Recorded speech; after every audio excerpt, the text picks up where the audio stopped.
Welcome to the European podcast. Today's episode is a recording of a conference, Winners and Losers of the Pandemic, the Visegrad Outlook. The pandemic has transformed the social and economic fabrics of the Visegrad countries. It laid bare weaknesses and strengths of its political system. The conference discussed the impact of the pandemic on the V4 countries and strived to analyze differences and similarities in their response to the crises. It discussed which sectors of the economy suffered most and which ones experienced unprecedented growth. It asked about the possible future developments which may occur as a result of the great shift in the global system, and so considered the growth of digitalization and the expansion of green policies. Finally, it presented lessons for the V4 region in regards to its social and political sectors. You can find the link to the full discussion in the description of the episode. Welcome to the online debate, Winners and Losers of the Pandemic, the Visegrad Outlook. This event is held as a part of a project that was supported by the International Visegrad Fund. My name is Zuzana Gabrizova. I'm the editor-in-chief of Euractiv Slovakia, and I'll have the pleasure to moderate the debate. I'm very pleased that we have managed to get here four very distinguished speakers today. So it's Ms. Danuše Nerudová, economist, Rector of Mendel University in Brno from Czech Republic. With us today is also Ms. Agota Sharle, senior researcher and executive partner of Budapest Institute from Hungary. We have here also with us Ms. Miriama Letovanec Svetkovska. Until recently, she was the director of the implementation unit in the Office of Government of the Slovak Republic, which is a unit that is tasked with monitoring and supporting the implementation of reforms by the ministries. And last but not least, here with us is also Mr. Paweł Śliwowski, head of strategic team of Polish Economic Institute from Warsaw. So I'll suggest let's start with some basic diagnostics to use the pandemic language, and we'll see whether we will find some common features there. And I would like to start in the Czech Republic with Ms. Nerudová.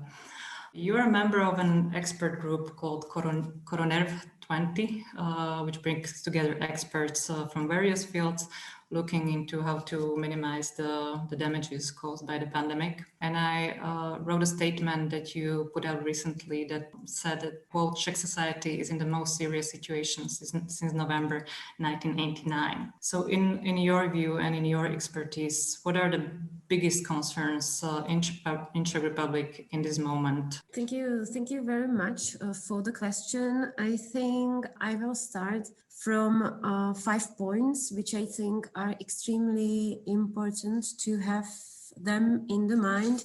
And as I have been thinking about those 5 points, I do not think that it's just a specific of the Czech Republic. I think that those points are varied in broader context, not only for Visegrad countries, but also for the whole EU. We see COVID as a great accelerator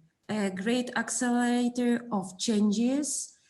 It has revealed strong sides of our society and economics, but it also has revealed weaknesses. And our task is to come up with a new model, with a new economic model, which will be functioning, because the COVID is gonna live with us forever. It's nothing which will disappear this year or next year. And I think that we should urge people to know that the thinking that after COVID we will get into a normal life, that it's something which seems to be a fairy tale, because the accelerator has changed everything, society and the economics. So we are searching for a new model. So the first point I would like to speak about is the change and transformation.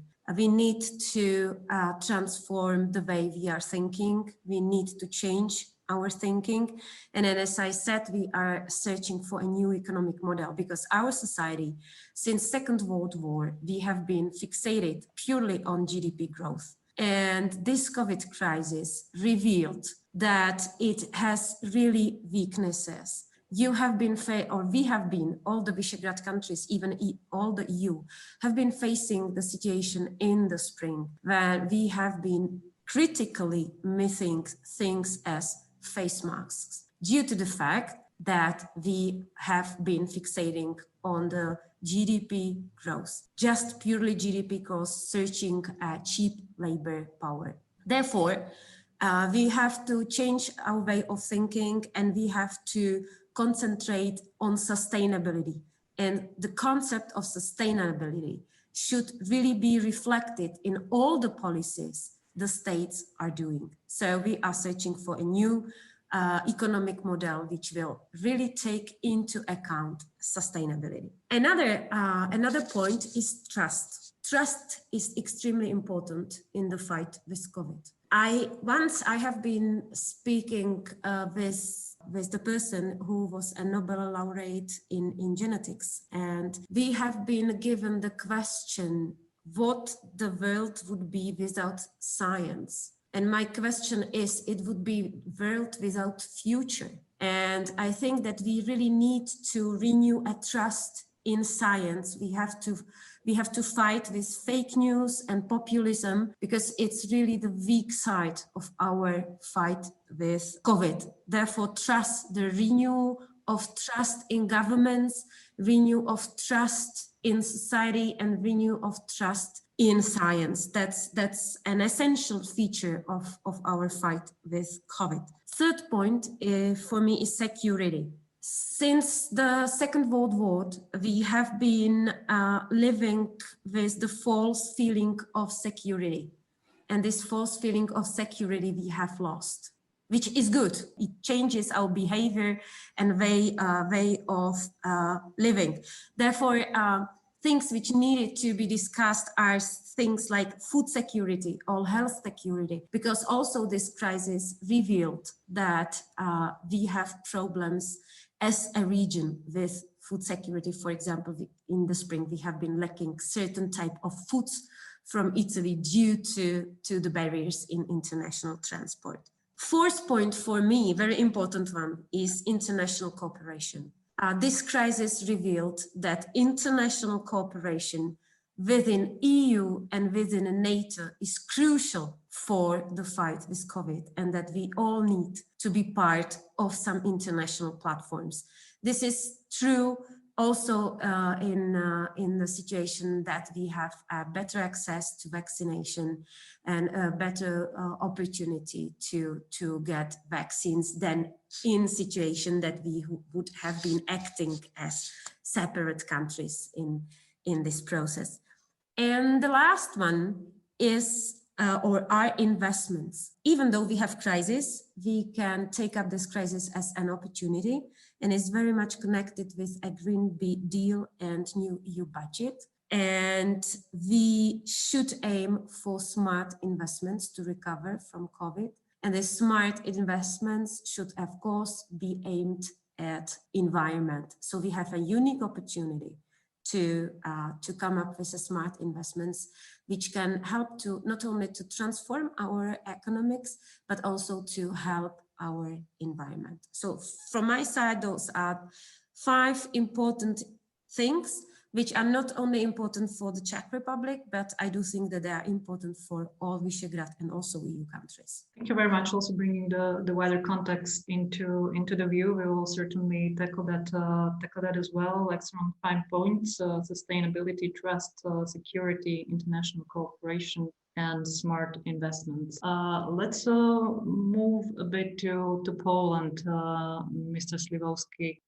Maybe is the situation in Poland somewhat specific in terms of socioeconomic conditions and the scope of the hate of that the country is currently experiencing? Poland scored better than many countries in the last economic crisis in 2009. Of course, this crisis is very different in the nature, it's structurally different. What would your biggest concerns be and your mapping of the situation when it comes to winners and losers so far? Yes, I could definitely agree that in the previous economic downturn during the financial crisis and the then subsequent economic crisis in the Eurozone, Poland was performing relatively well, and to some extent this is repeating right now during the Corona crisis. Of course, what is not repeating is that our GDP fell for the first time in the 30 years period. So for the first time after the communism collapsed, we experienced basically in 2020 the fall of the GDP.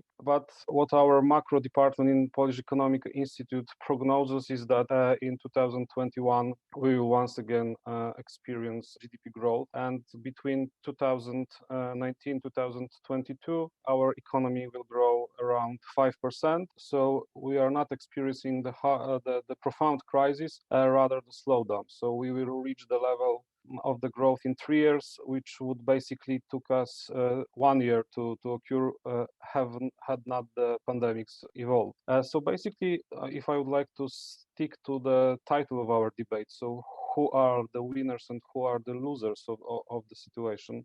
Let's maybe start from losers. So definitely there are sectors in Polish economy which are highly struck by the restrictions, and these concentrates in the hotel, catering and restoration services. So basically they are not allowed to operate in full capacity. Majority of these companies have to shut down. Some of them could operate in the limited capacity. So the economic consequences of pandemic restrictions concentrates within these sectors. Of course, we speak about entertainment sector, for example, all the theaters, cinemas, events, and so on. So basically they are losing up to 90% of their income in comparison to 2019. And the third sector is airline sector. So our airline travels, airline declined also by 80-90%. So these are the three sectors that were severely hit by the crisis, by the restrictions. But what is the good in this bad situation is that these sectors are not influencing heavily the whole structure of Polish economy. So it's a bad situation for the company owners, it's the bad situation for the sectors themselves, but the percentage of Polish economy which is covered by these sectors is not as big as in any other countries. For example, in Southern Europe, where the same sectors are much heavier that they mean much more in the structure of the economy. And at the same time, we have definite winners. So, for example, when we look at the macro data from the late months of the last year of 2020, we experienced something which was really unexpected if we compare from our expectations from the beginning of the pandemic in March. So we experienced the growth of the export. So Polish production, which is destination is to export, which is exported into our external partners, it actually grew, and it grew faster, even if we look at the trends, at the pre-pandemic trend. So the numbers we experienced in the late November of the exported goods are higher than they should be if we just extrapolated the trend from pre-pandemic. Why is it so? We guess that in the all surrounding economies, in our worldwide partners, people were tend to restrict their service consumption. So they stayed at homes. They were not able to consume as much services as usual. They somewhat switched towards goods consumption. And Polish economy is heavily influenced by the productive sector. So the things like furniture, household appliances, all the electric stuff that we produce, and similar stuff, the consumption of such goods increased. We see this also in data from Polish stores. Thank you very much for analyzing the macroeconomic impacts on Poland of the pandemic. Let's now move to Hungary. I had a different situation still. In 2009, it was pretty hardly hit. What are maybe in Hungary the biggest revelation about the social and economic realities in the light of the pandemic? Right. Let me first reflect on what I heard about Poland and the Czech Republic. So the overall picture seems more similar to the Czech experience and less similar to the Polish one. So the overall fall in GDP was roughly similar to what the Czech Republic experienced. In terms of winners and losers, Hungary had a similar story. So we had the usual suspects, tourism and catering suffering the most, as well as transport. And we also see this pattern of large exporters losing less than the others, and also typically the Hungarian losers are smaller domestic owned firms in services, and especially in other, what we call other services, including entertainment and personal services, etc. And yes, probably as I don't think that was mentioned before, but construction also weathered the crisis relatively well, obviously, because in March and April we had they could work outside in open space. And let me also add that I see a problem with the availability of data. So whatever we say depends on aggregate statistics so far, and some micro studies that tell the story of what happened at the micro level, which is, I think, the most important aspect or dimension in this crisis. But the aggregate statistics are not very good at capturing what's going on, because we had lots of some new phenomena. So just to give you an example, if you look at aggregate employment figures in Hungary, you see a fall of around 3 percentage points during the first phase of the pandemic. But in reality, if you adjust for the actual number of hours worked, the fall is twice that big. It's around 6 percentage points. And the reason why is that something around 11% of the labor force went on holidays in the middle of the spring, when we usually don't go on holidays, and the other half, I mean, another 10% roughly went on shorter working hours, or didn't work at all, or was fired. So, and this is not reflected in the overall unemployment or end employment figures. Ms. Letovanec, Slovakia's situation was in the pandemics was somehow specific also given the fact that the onset of the pandemic happened in the midst of transfer of power here after the elections. In your view, what structural weaknesses of the state in delivering basic services and the ability to respond to crisis we have witnessed in Slovakia? As you mentioned, right, basically we were probably the only government in the V4 and broader space which faced the government change in the late February election, and then in mid-March constitution of the new government, and the new program manifesto was basically approved. And this happened in this I would say in the starting phase of the first wave of the corona crisis, which had two impacts, I would say, on the Slovak citizens and the situation here. The one is that, of course, usually the theory says that the new government needs more 6 months firing period just to accommodate to the new role. And our government didn't have any time. They had to deal with the outcome of the corona crisis, both in terms of health, so positive cases, as well as regarding the economic turmoil which we see here in Slovakia. The thing is that at the beginning of the first waves, also when we go to the macroeconomic numbers, the forecasts were more dramatic than the end of an actual outcome of the 2020. The first projections were about 10% deficit of GDP.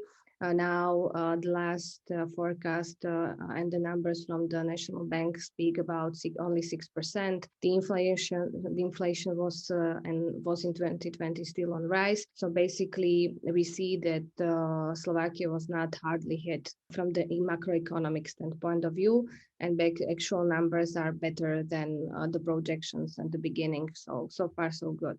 However, the crisis showed us 3 weak points, and I would actually put them into the 3 losers of Slovak outcome. And basically, this is the first one is the Slovak health sector, where we see basically that we have a huge problem, not with equipment or beds or whatsoever in hospitals. The Slovak problem is the healthcare personnel. We do not have enough skilled personnel to battle this corona crisis. Of course, nobody was prepared for such a pandemic. our last pandemic plans were related to influenza pandemic. So yes, we had to prepare new plans and accommodate to the new situation as the rest of the world. However, the shortage of healthcare personnel is very well aware. We are aware of that from 2010. So we are still somehow, and we saw what happens if there are no reforms implemented during the growth time. And now we very much fight with this. Slovakia has now, when we speak about the current numbers, one of the highest rate of deaths per 100,000 inhabitants. When we speak about the corona crisis, for me, this is the second area where Slovakia was somehow missing the point for reforms. And the third one is, of course, the education and our kids and their access towards the education. In the first wave, we saw that digitalization is still a huge problem in 2021 for Slovakia or 2020. We had more than 52,000 kids unable to connect to distance learning in the first wave. The current numbers are still not available. So digitalization is definitely, or the education sector overall is one of the biggest losers of this pandemic. And this is directly connected towards the women workforce in place. But I see very much one winner in Slovakia during the pandemic. And I have to say that Slovak academia and Slovak scientists proved to be a crucial player in Corona time. Because even though Slovak research and science is very much underfinanced in the Slovak budget in the past, we were able, our scientists, the group of scientists under the Slovak Science and Academia, were able to come up with a COVID-19 test, Mr. Chekan and multiplex ID, that were, these gentlemen and ladies were able to come up with the products which is able to track the coronavirus. One of the points that we have improvisation. Thank you so much, Ms. Letovanec. So we have, with your contribution, we have moved more beyond macroeconomics, beyond concrete sectors and how hard they were hit, more into the really social fabric of our societies and the ability of the political class and of the government to reflect on those changes and challenges within the society as healthcare and education. Maybe it will be interesting also to hear from our other speakers what's the situation in their countries when it comes to these sectors and to how the governments were able to be supportive to those who are in the first line of the response. How they were able to tackle the support for the healthcare sector and for education that you rightly mentioned as the sectors that are really under a huge pressure and were in the past been somehow left underserved. Let's put it that way. So, Ms. Nerudová, would you analyze the situation in Czech Republic in a similar way? Yes, with respect to healthcare, I think that now we are in a bit different situation than in the spring. We have quite robust healthcare system, therefore we have quite a high capacity for COVID people. We had discussion like 3 or 4 years ago to reduce the number of beds in the hospitals. And now it seems that even though at like 3 or 4 years ago, it has been considered as a great inefficiency in the system, the fact that we have not been able to make the system more efficient is now a strong side of our healthcare system, that we have enough capacity for COVID people and we are able to clutch the brake just to not fulfill the capacity of the healthcare system. In the spring, of course, there has been lack of everything. However, now because we have a very strong nanotechnological sector in the Czech Republic, and even without a great support, I mean, now at the moment, this nanotechnological sector, of course, has been established with public money, because those are the money which have been invested in research and science, but we had no a special support program for nanotechnological sector, but it has boosted up during the summer, and now the production of nanotechnological sector in the Czech Republic is covering all the needs of the Czech Republic with respect to face mask and the other stuff which is needed in the hospitals. Therefore, this is, I think, a bit different situation than in other countries. Of course, that we are lacking enough human capacity. We have enough beds, but we don't have nurses. We don't have enough doctors who would be able to serve. So people are really overloaded. They are tired. There have been a special program to get more money to these people. However, I think that only half of the promised money really traveled to the people really received it. We had a lot of proclamations how much these workers in the first line will receive, but the reality is that there is a great bunch of people who has been working in the spring in the first lines and still have not received that money. And of course, we have a great discussion in the Czech Republic regarding the vaccination strategy and the fact that who is guilty, whether the European Union or the Czech government. So we as the scientists trying to talk in the public space about the fact that each of the member states was free to ask for vaccinations, that there was one huge contract which was done by the EU, but every country could ask for number of vaccination, and it was decided by the governments, not by the EU. So now we are trying to again fight with the fake news about the fact that the vaccination is the fail of the EU, which is not true, of course. So this is something which we are currently health sector are dealing with in the Czech Republic. Ms. Sharle, you mentioned social policies. Of course, the national social policy safety nets are under a huge pressure these days. Do you believe that this experience with this pandemic will somehow lead to a shift or an evolvement of those social policies that will make them more prepared to deal with future crises, more fair, perhaps? Do you see any sign of that being taken into account?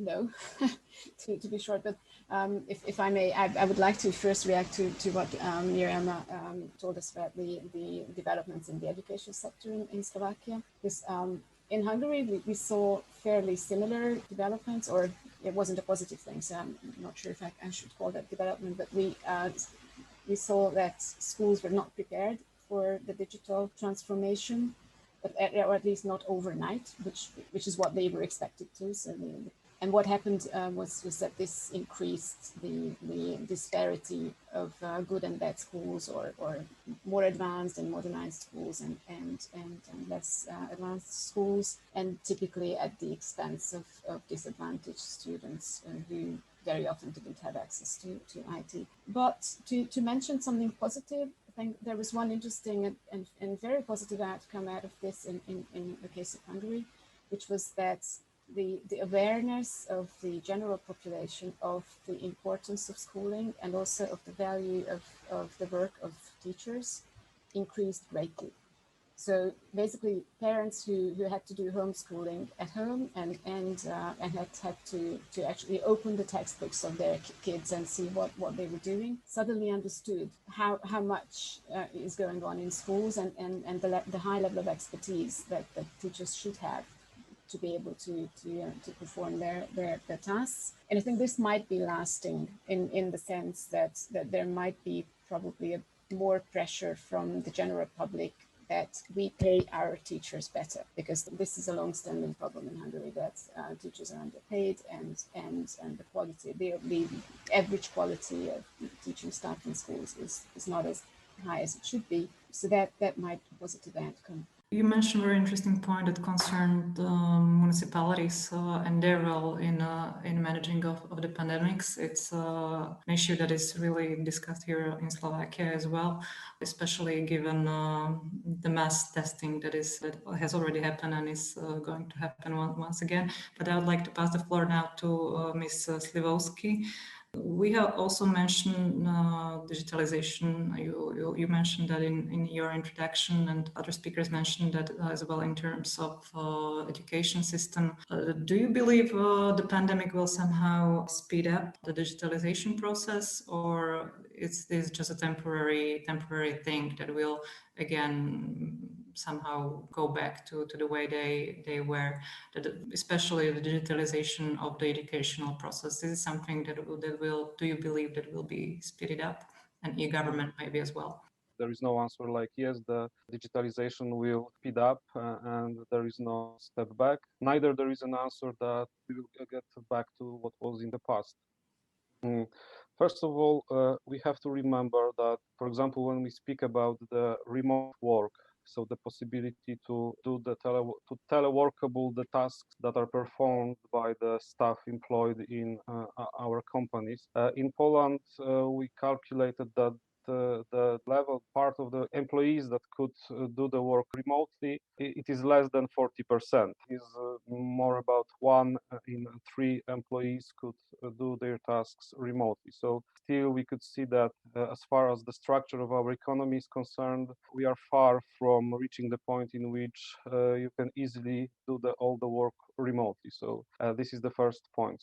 So we should rather look in a more longer term than, let's say, 1 year or 2. The second point is that when you look at the human capital side, so when we look about digital competences, which are indispensable for switching to remote work or more digital services, we are still lagging behind. So all the 4 countries that we are speaking about today have the lower level of this digital economy index, which European Commission calculates and publish each year, and the Poland is even behind all the 3 other Visegrad countries. So still there is a lot to do in terms of educating people, not only the school kids, but also the older cohorts of people. So first we face structural challenges. Secondly, we face people's challenges and people's capacities challenges to smoothly go through this digital transformation.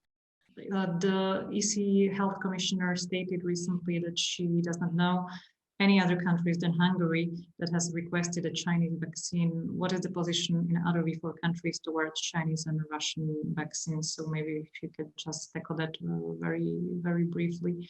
I have the same information that we are not thinking about the import of any of the Chinese vaccine.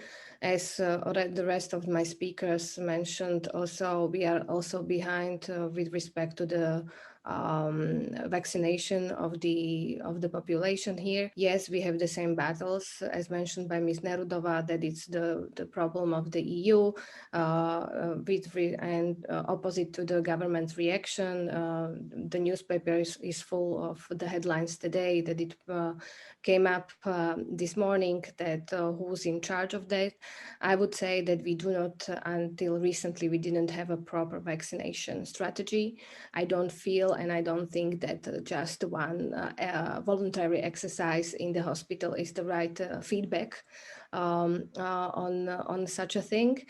That's why in behavioral economics, there is a number of approaches how to tackle this issue, especially also the American economists are speaking about that.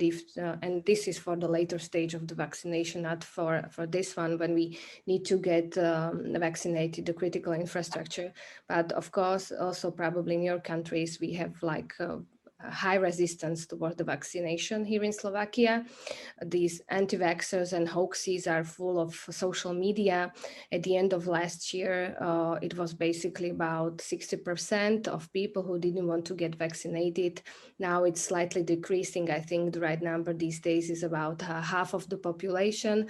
So basically, there are different nudges and models of charities and lotteries, how the ordinary people here in the country might be vaccinated if there is the amount of vaccine at the end of the day available. Because I think that this is also one of the issues that we are discussing these days, that of course once there is somebody from doctors or other critical infrastructure who can be today as proposed and planned to be vaccinated, there should be a reserve list for people who might be vaccinated that day, so we do not waste the vaccines at the end of the day. In Poland, are there any plans to somehow distribute a portfolio of vaccines outside those being provided by the European procurement?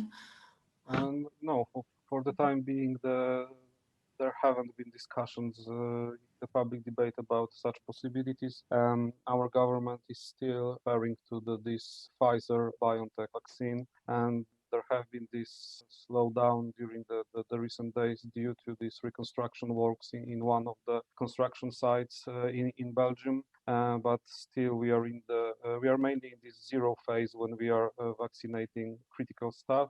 And in the following days, we are switching to this elderly group to vaccinate them. So there are no discussions about Chinese or Russian vaccines till now. Thank you for listening. This was the European Podcast. You can access more episodes on our website, Spotify, and SoundCloud. The project was co-financed by the Government of Czechia, Hungary, Poland, and Slovakia through Visegrad Grants from International Visegrad Fund. The mission of the fund is to advance ideas for sustainable regional cooperation in Central Europe.